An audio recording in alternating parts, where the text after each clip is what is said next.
fait avec amour et préparé avec amour. C'est binge audio, quoi.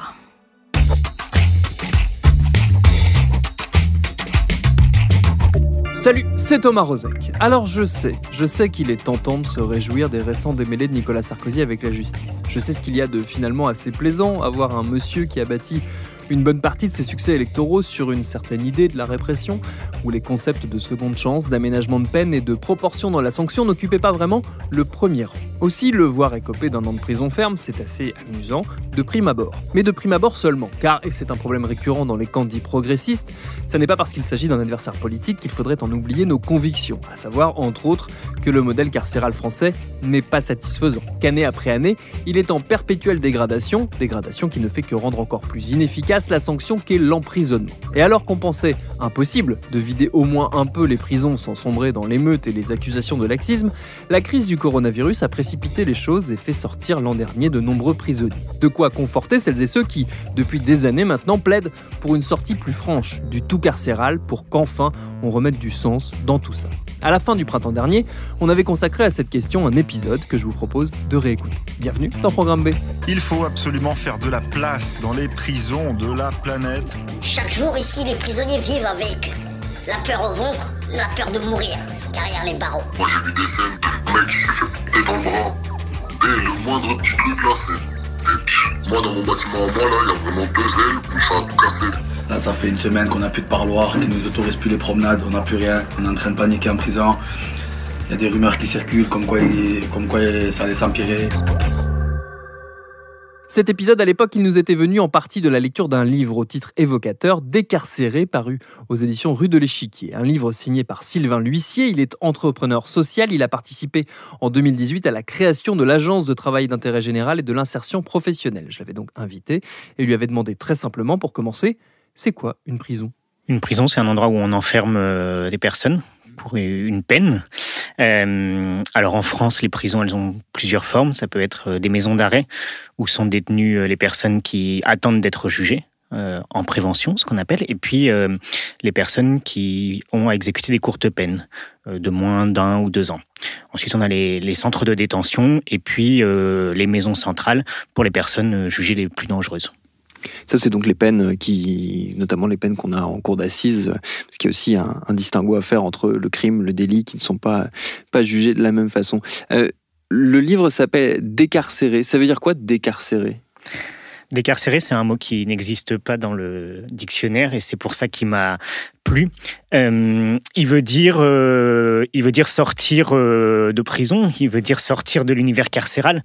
Donc pour moi, il veut à la fois dire sortir de prison des personnes qui n'ont rien à y faire, qui n'ont rien à apprendre ni pour elles, ni pour la société.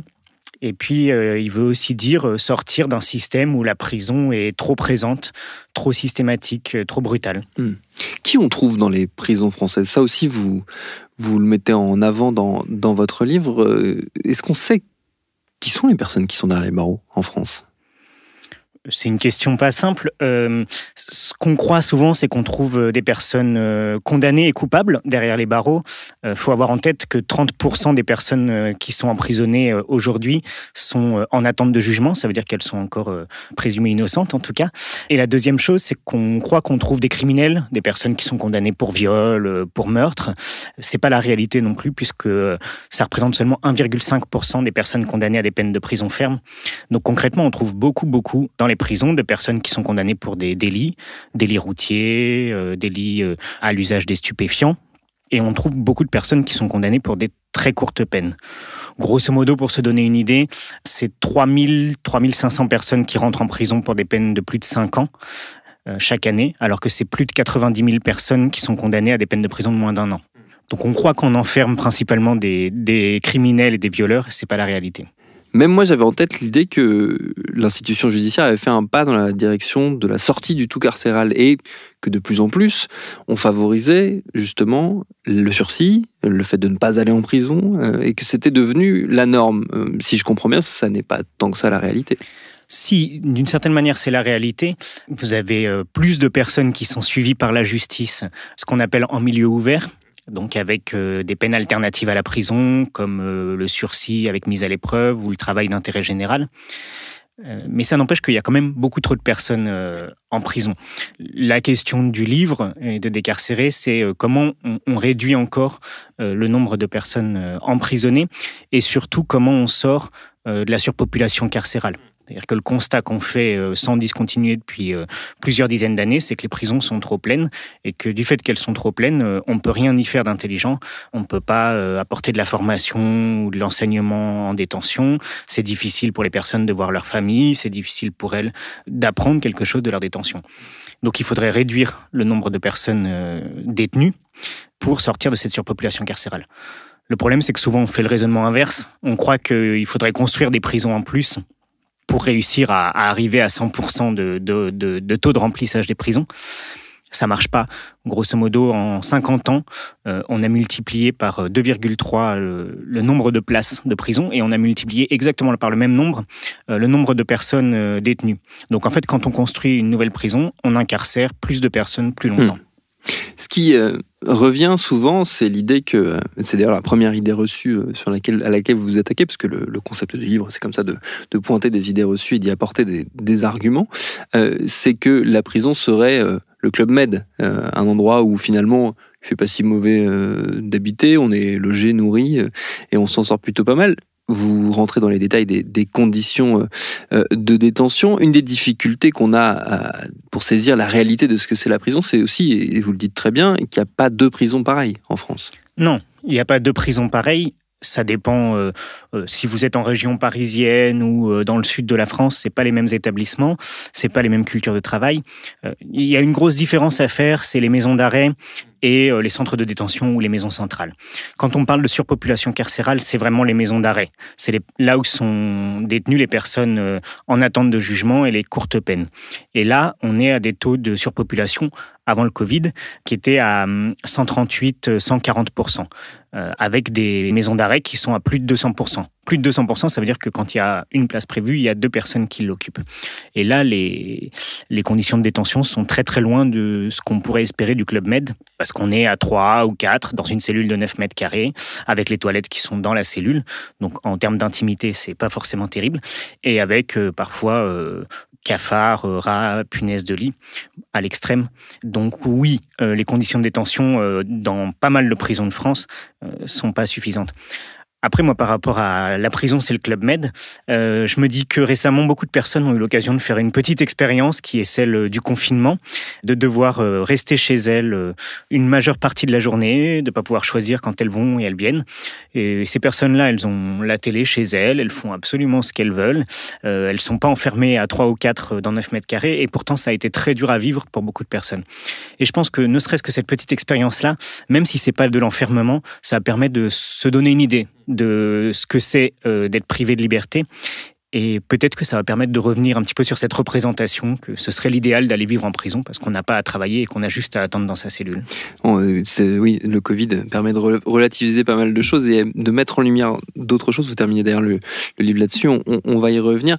Juste avant, j'aurais aimé qu'on évoque un autre point qui moi me semble important, c'est que il y a comme un impensé ou une impossibilité de penser la prison en France, notamment du fait d'une phrase de Robert Badinter que vous citez, qui revient souvent, qui dit en substance que la République ne peut pas donner à un prisonnier de meilleures conditions qu'elle ne donne aux plus pauvres de ses ouvriers. Et qu'en gros, ça crée une espèce de barrière qui fait que si on améliore la condition de vie des prisonniers, c'est forcément une mauvaise idée républicaine. Moi, j'aurais envie de faire le pari inverse, que j'appellerais la théorie du ruissellement inversé. C'est de se dire, effectivement, peut-être que dans nos sociétés, les personnes détenues sont celles qui doivent avoir le plus mauvais statut, parce que sinon, ce serait vécu comme une injustice. Je ne suis pas sûr que ce soit ça qu'il faille se dire, mais tant pis, disons-nous ça. Eh ben, qu'est-ce qui se passe si on fait l'effort d'augmenter, d'améliorer les conditions de vie, les conditions de rémunération des personnes détenues ?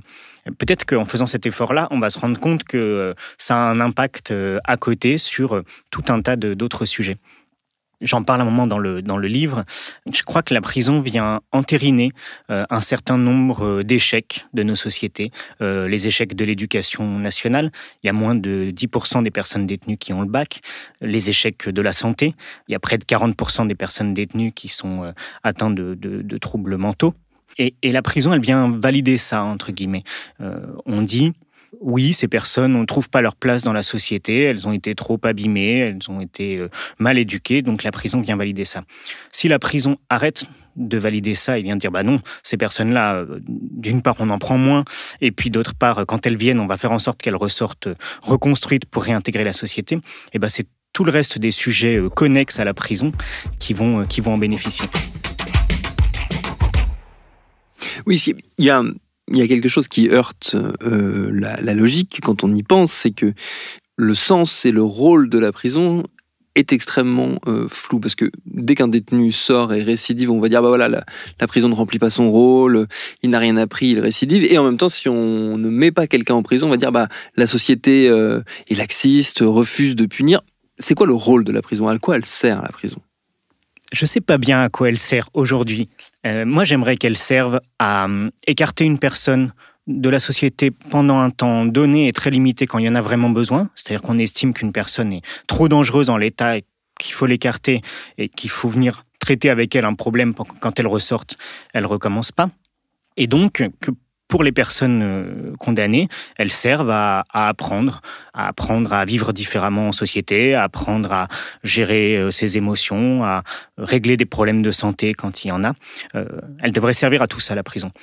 Ce qui n'est pas clair, effectivement, aujourd'hui, il n'est pas du tout clair, le rôle de la prison. On croit qu'elle sert à nous protéger. C'est faux. C'est la peine qui produit le plus de récidives. On n'a pas trouvé une peine qui produit le plus de récidives. Donc, on met la personne à l'écart de la société pendant 5 ans, 10 ans, et puis elle ressort parfois plus dangereuse qu'elle est entrée. Et on ne se pose jamais la question, quand une personne sort de prison et recommence, la seule chose qu'on se dit, c'est qu'elle aurait dû rester plus longtemps, on aurait été plus longtemps protégée. Au lieu de se dire que peut-être que si elle n'était pas passée par la prison, il y a des choses qui ne seraient pas arrivées. La deuxième chose à laquelle la prison sert mal aujourd'hui, c'est réinsérer. On dit oui, la réinsertion, on n'y arrive pas aujourd'hui en prison à travailler la réinsertion. Il faudrait moins de personnes détenues. Et je crois qu'un des vrais rôles de la prison qu'on refuse de regarder en face aujourd'hui, c'est le rôle de châtiment. Avant, il y a encore longtemps, on fouettait les gens, on leur coupait la main quand ils faisaient des fautes. Je pense qu'on n'a pas complètement perdu ça. Il y a toujours une partie de nous, une partie de notre société qui attend qu'une personne condamnée, elle souffre. Et c'est pour ça que les conditions de détention ne s'améliorent pas.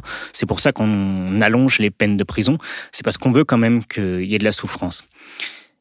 C'est ce but-là, cet objectif-là qui vient pour moi casser tout le reste. Et je crois qu'il faudrait qu'on puisse le regarder en face, collectivement, et qu'on se dise, on est capable de dépasser ça, on arrête d'attendre de la peine du châtiment.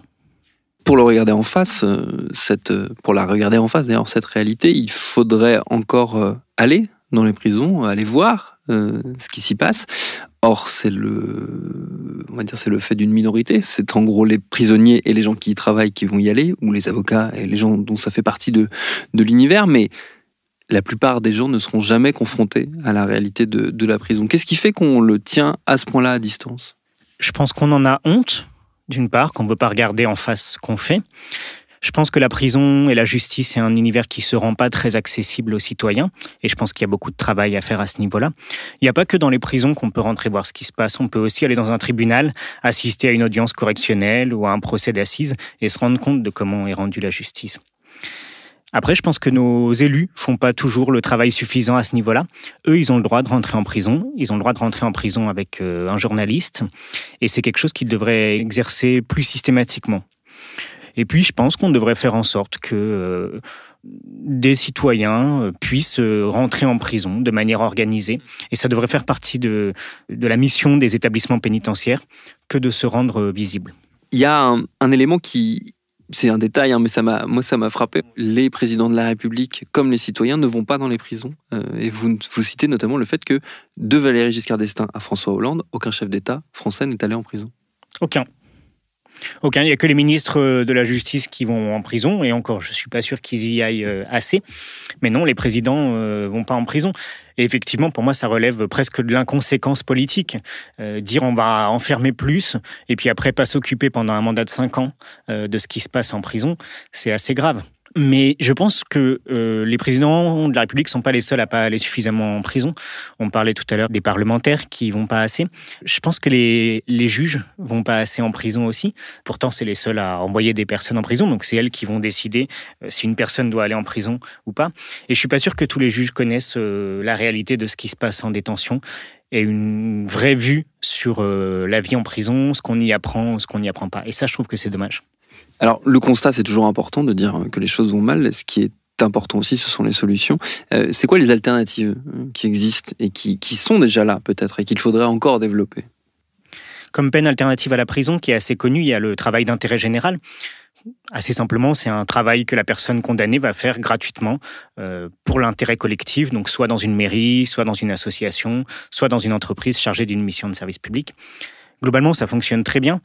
Parce que simplement, la personne, au lieu de la mettre à l'écart de la société, on va le mettre en plein cœur de la société, on va lui permettre de réparer sa faute, et puis on va lui permettre de faire des rencontres qui vont être positives. Donc c'est pour moi un exemple de peine.